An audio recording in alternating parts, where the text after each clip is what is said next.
He'd been walking for hours when he noticed the road had changed. At first, it was just the dirt, softer, darker, like rain had touched it long ago. Then the air started to thicken, carrying a faint scent of smoke and old wood. The trees bent slightly toward the path, as if listening. Somewhere ahead, a crow cawed once, and the sound echoed too long. The man didn't know where he was heading anymore. He'd left the main trail at dusk, following what he thought was a shortcut through the hills. But now, every step felt like it was leading him somewhere else entirely. Somewhere that hadn't existed for a long time. The sky above was the color of faded copper. The world around him looked like a memory trying to remember itself. Shapes without edges, sounds that came and went. The man tightened his coat, his breath clouding in the dim light. He came across a milestone, half buried in moss. The numbers were carved deep, but worn smooth by years of wind. He brushed it clean. It didn't show a distance. Just a single word, yesterday. He stared at it for a while, then looked up the path that curled ahead between the silent trees. A shiver went through him, not fear, exactly, but the strange pull of recognition. He didn't know why, but he kept walking. Asterisk, the path curved gently through the woods, climbing toward a faint light ahead. He thought it might be a farmhouse. Maybe he'd ask for directions. Maybe warmth. But when he stepped out from the trees, the scene before him felt wrong. The village looked untouched. Yet old roofs made of straw, fences leaning, doors hanging open. A thin mist rolled across the ground like low tide.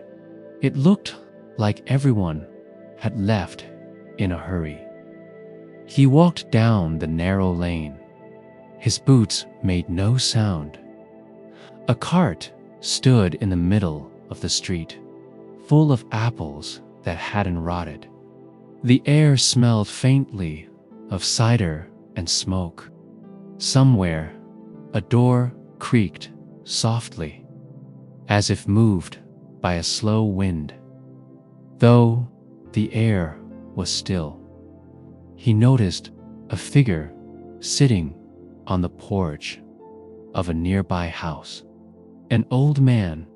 He raised a hand in greeting, but as he got closer, the old man didn't move, didn't even blink. He looked carved still, solid, but made of color, not wood. The traveler spoke softly. "Sir, can you hear me?" Nothing. He stepped closer. The man's face was kind, familiar in a way he couldn't place. When he reached out, his hand passed right through. The image flickered once, like a reflection in disturbed water, then returned. The traveler stepped back, breathing slow, steadying himself. It wasn't fear he felt. It was recognition again. He had seen this porch before. Long ago, though he couldn't remember when. He turned toward the end of the lane.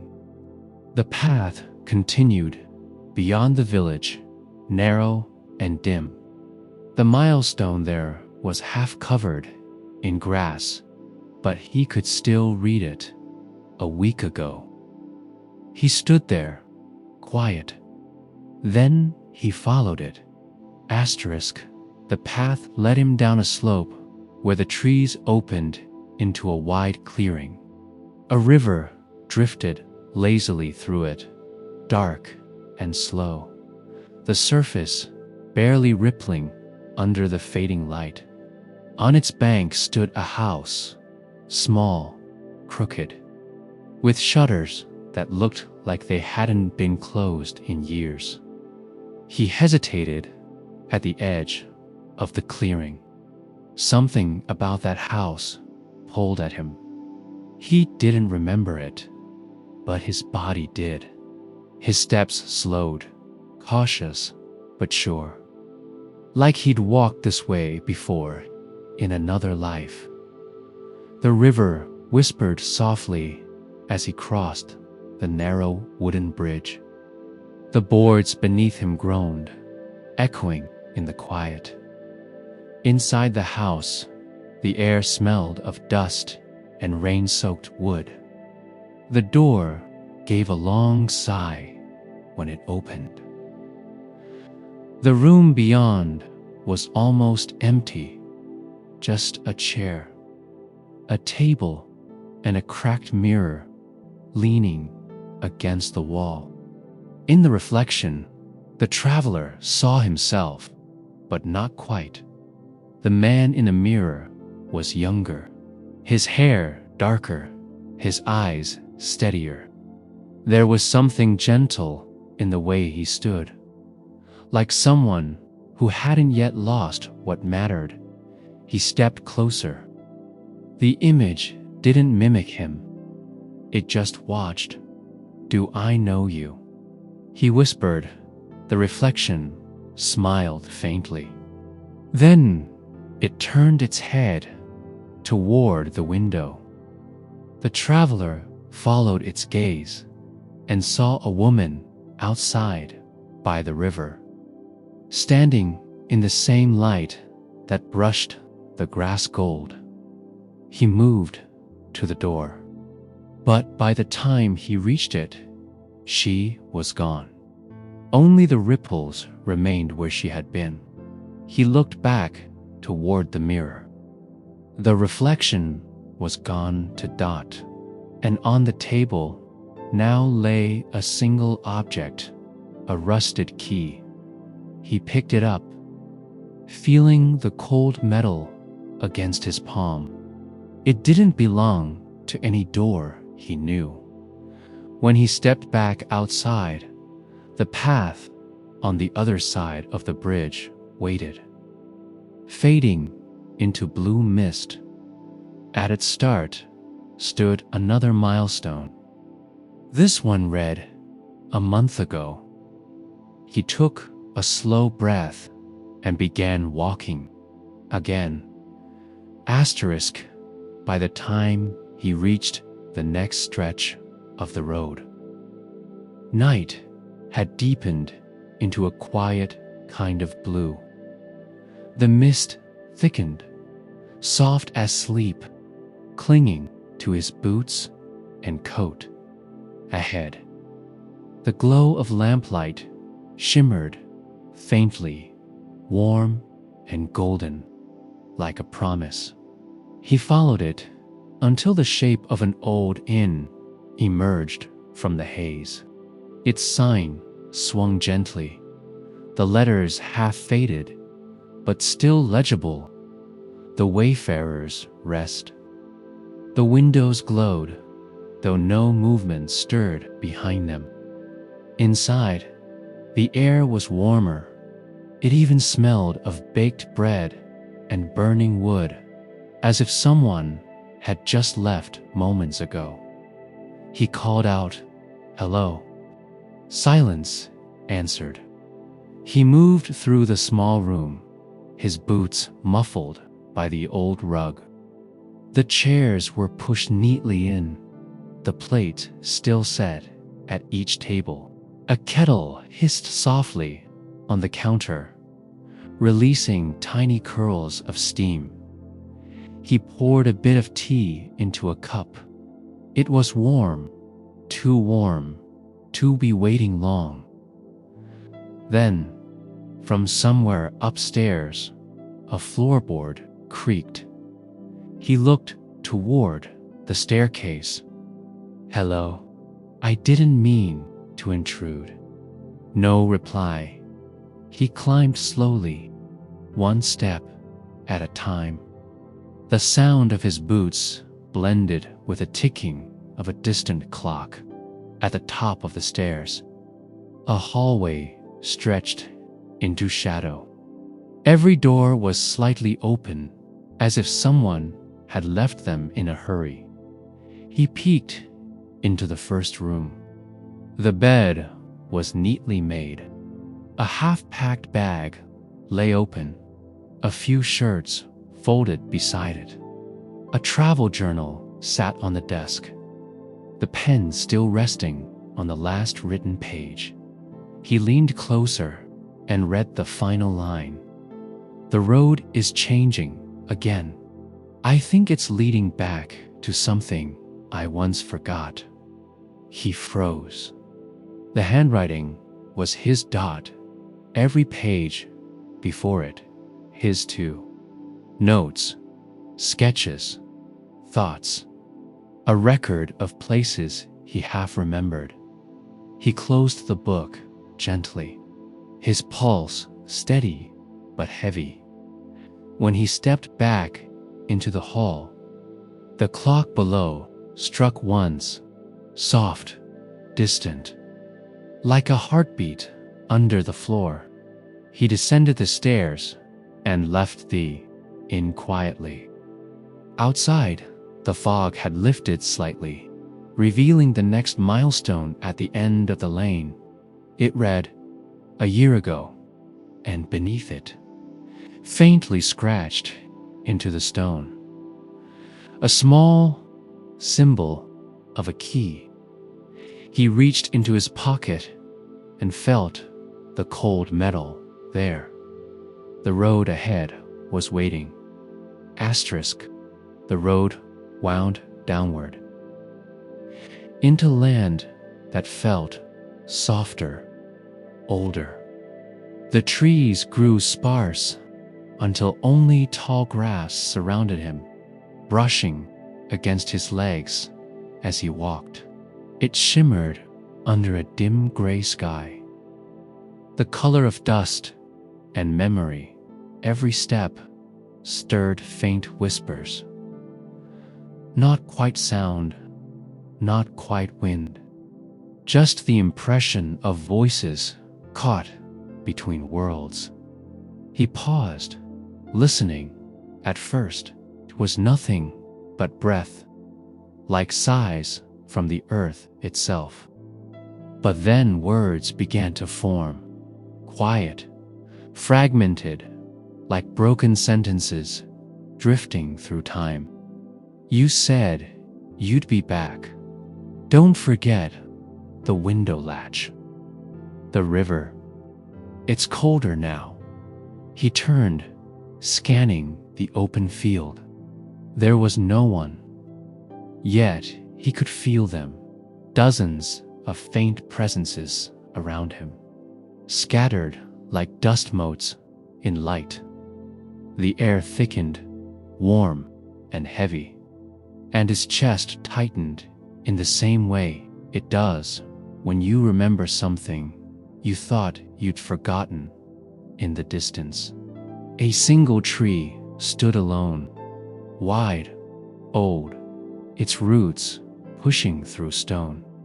Beneath it sat a figure, knees drawn close, hair dark against the pale light. He approached slowly. The grass bent away from his boots, the whispers quieting until only one remained, a woman's voice, steady and calm.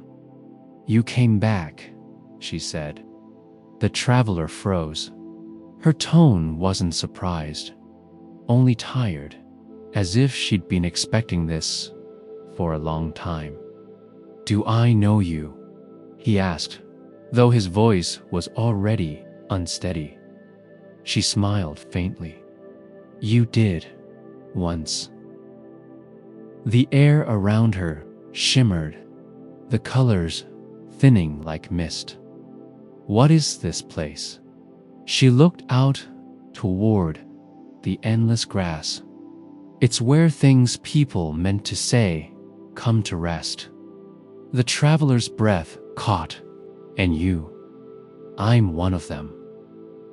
The wind shifted then, soft and slow, scattering the whispers back into motion. When he blinked, she was gone. Only the old tree remained, its bark cool beneath his palm. At its base, partly buried in the dirt, lay another milestone. He brushed away the grass-dotted red. 10 years ago. He stood there for a long time, feeling the quiet stretch around him. Then he kept walking, the field fading behind him until it became only a hum in the distance. Asterisk. Asterisk. The road narrowed as the land began to dip again. The air grew colder, sharper, and his breath turned to pale clouds before him. Snow started to gather along the edges of the path, not fresh, but old snow, the kind that lingers after too many winters. He pulled his coat tighter. Each step crunched softly, the sound strangely comforting.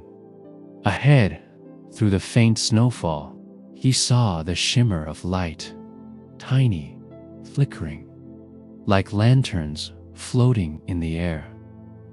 As he got closer, he saw they were not lanterns at all.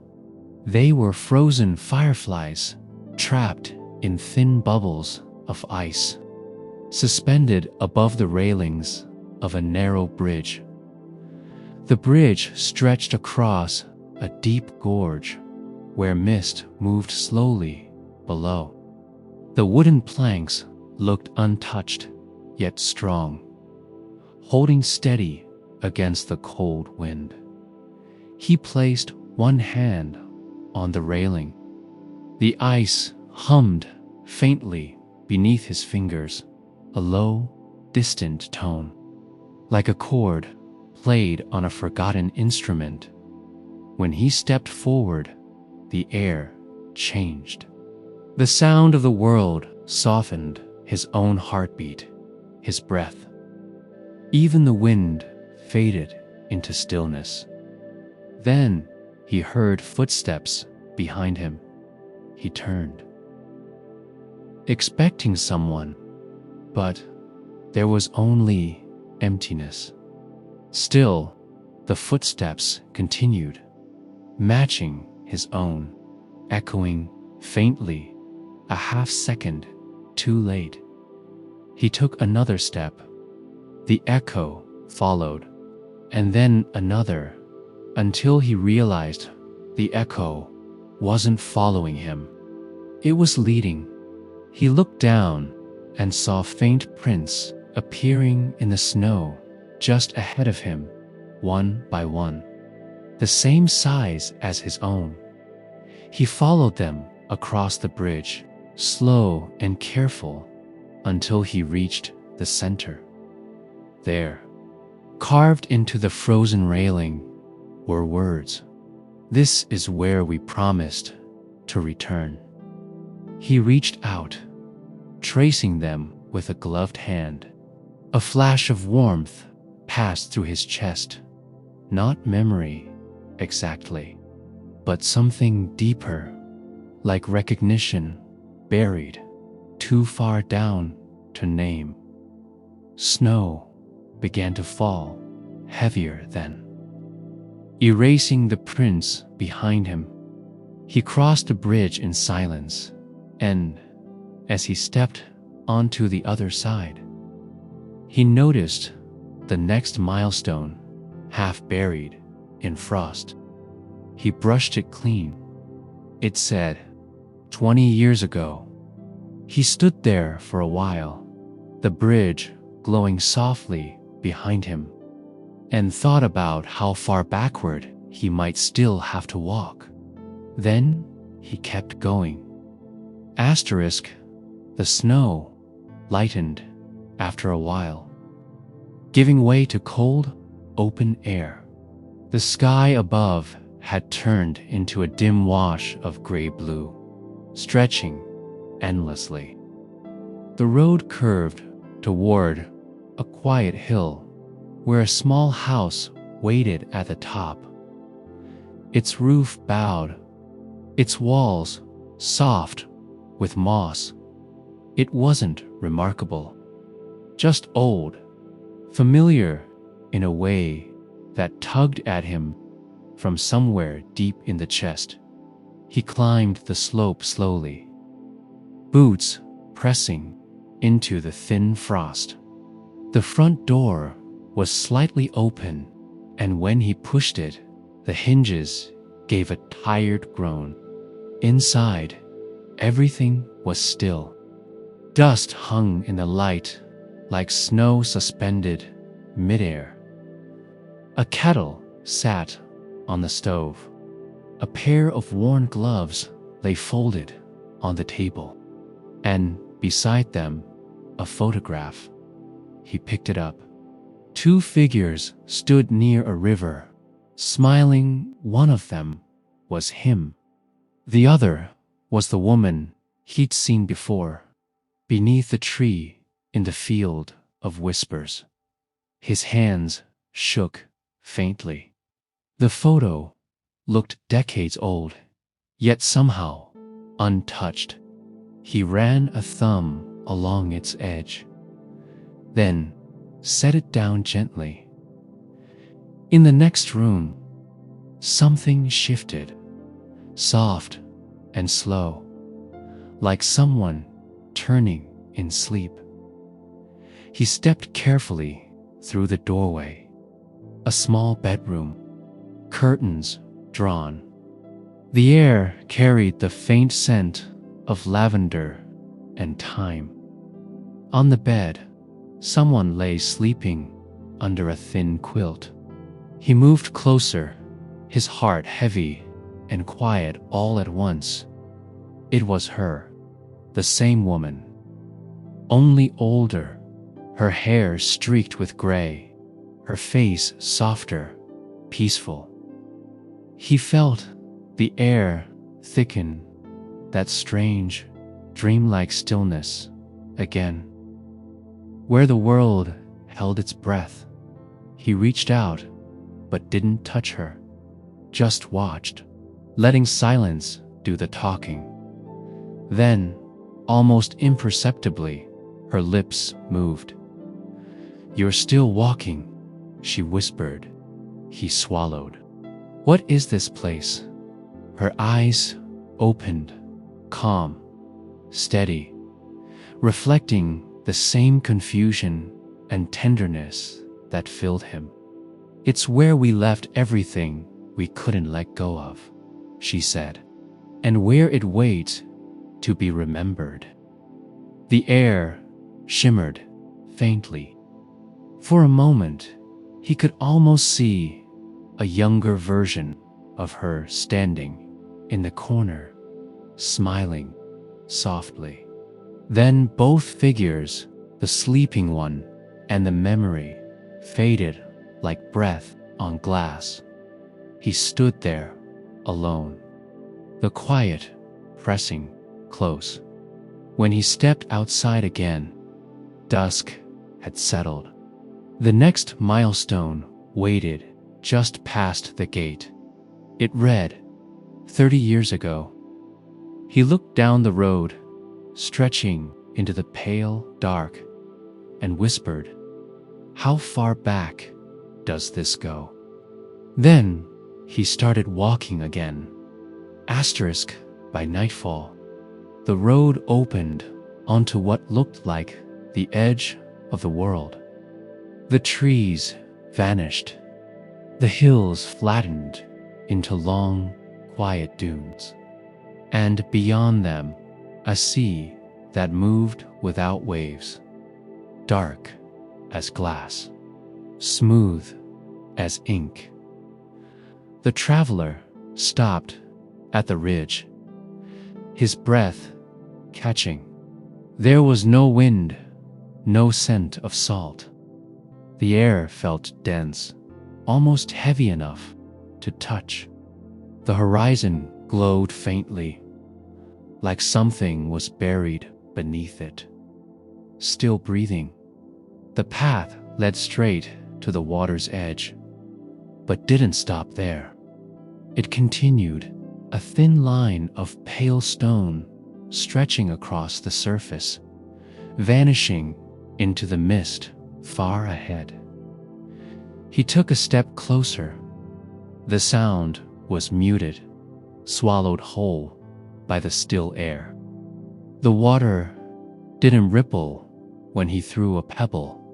It simply disappeared, like it had never been dot. At the beginning of the stone path stood a wooden sign, half broken, the letters barely visible. He leaned in, tracing the faint grooves with his fingers until he made out the words to the first day. His chest tightened. He looked behind him. The road had vanished. The field, the house, the bridge, all gone. Only the sea remained, stretching endlessly backward and forward. He stood there a long time, uncertain. Then he took the first step onto the stone path. It held. The silence deepened, almost humming. With each step, faint shapes flickered below the surface. Not fish, not shadows, but fragments of places. A lamppost, a swing, a folded coat on a bench, all drifting beneath him like pieces of time. He stopped once when he saw himself, a boy, running barefoot through shallow water, laughing, his mother calling from the shore. He wanted to reach down, to touch that moment, but it dissolved into the dark before he could. The mist grew thicker as he walked, swallowing everything until only the path remained beneath his feet. Then, faintly ahead, a light appeared, low and steady, like a candle in a window, waiting for someone to return. He followed it. When he reached it, he found a small stone arch rising from the water. It framed a single milestone carved deep into its base. He knelt and brushed it clean. 40 years ago, the air trembled slightly, as though the world had exhaled. He looked back. The path behind him was gone. Only the water remained. He tightened his coat, took a long breath, and stepped through the arch. Asterisk, the world beyond the arch didn't open into more sea. It opened upward.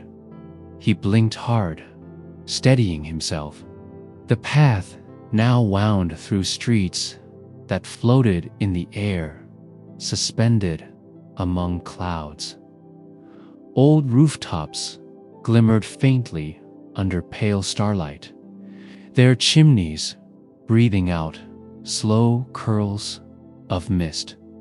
The ground below was gone, only drifting fog, soft and endless.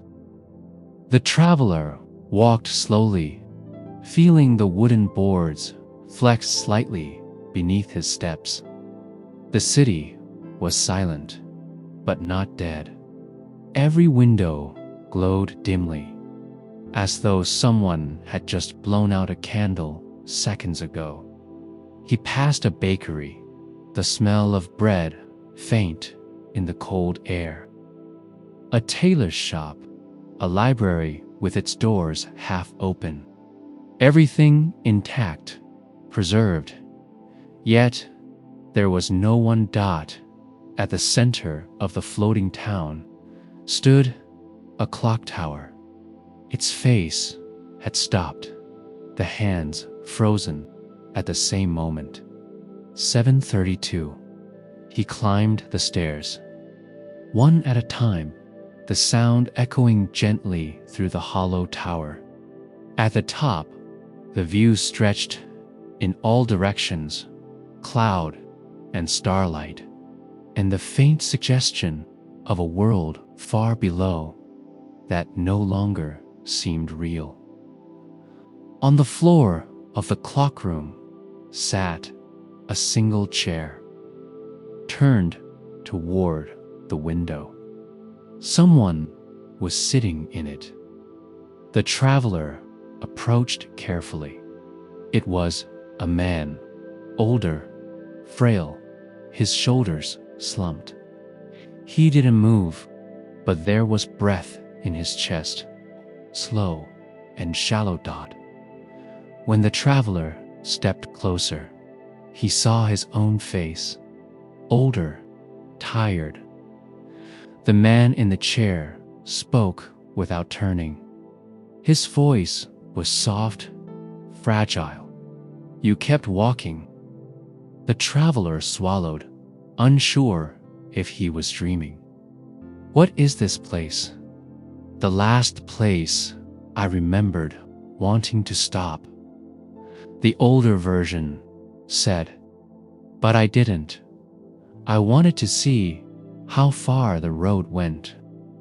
He turned his head, then, eyes clear but heavy with distance. "You'll reach the beginning soon. That's where it ends." The traveler tried to ask more, but the clock behind them gave a soft click, the first sound it had made in years.